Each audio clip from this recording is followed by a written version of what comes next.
So let me ask you a question. What is it like experiencing new life with Jesus? How would you answer that? You know, if you've grown up in faith or you've been around the church a long time, you're like, oh yeah, how did this all begin anyway? And what was it like when I first started believing?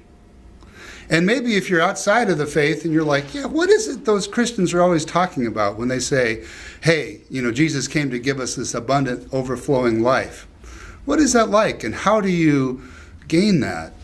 And does it sustain itself? I mean, do you have to go join a monastery and be a monk and pray all day in order to experience this? Or can you have a vibrant experience of God through your daily life, like teaching school or driving a school bus or working for the city or, you know, raising kids? I mean, what is it like having this life and how do you sustain it?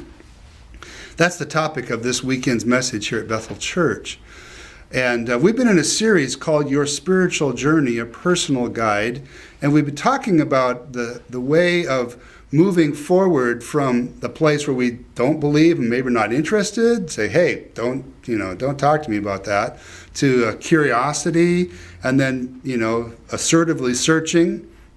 And last couple weekends ago, we had a story interview. My wife, Catherine, interviewed our women's director, Teresa Schaudies, about her experience going from that place of no to God, saying no to God, to a place of, wow, this is my life, this is what I love, this is the greatest meaning I've had in my experience in all my years.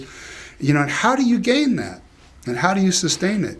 Well, this message today, or this Sunday, is on experiencing new life. And I think back to my high school years when I first started really discovering what it was to know Jesus in a personal way.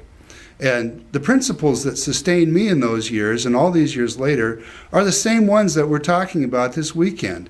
I had a mentoring relationship with a guy who loved Jesus and was ahead of me in the walk. Began to understand the implications of the teachings of Jesus from my values, and it started to change the way I treated people. I had an eagerness to talk to other people about Jesus because he was so meaningful to me. And then there was a growing assurance that God really loved me and that I was okay with God and that I could have an assurance about not only being what the Christians call saved, that is, rescued out of this life of aimlessness and loss and destruction that are so prevalent around us, but also assurance of everlasting life with God. He promises it in the Bible. It's really cool. So this weekend is going to be just kind of an opportunity to look at the spiritual journey and to speak about and to hear about, think about what is it like to experience that new life. Also at 9:30 on Sunday morning, we're starting a new series in our adult study time called Get Prepared. And this is going to feature a series of conversations with Ray Comfort, who is a producer down in Los Angeles who interviews people on the street about spiritual things. And he's going to talk in this first message, he's talking with people about their theory of creation or origins. Where did the universe come from? How did life start? And who do you trust to answer that question? And it's a fascinating expose, really, of the fact that even in the evolutionary system, it is a faith-based system. And the Christian system also is a faith-based system. His first talk is evolution versus God. Kind of an interesting topic. And then we're going to look at, the next week, we're going to look at this assassination of John Lennon.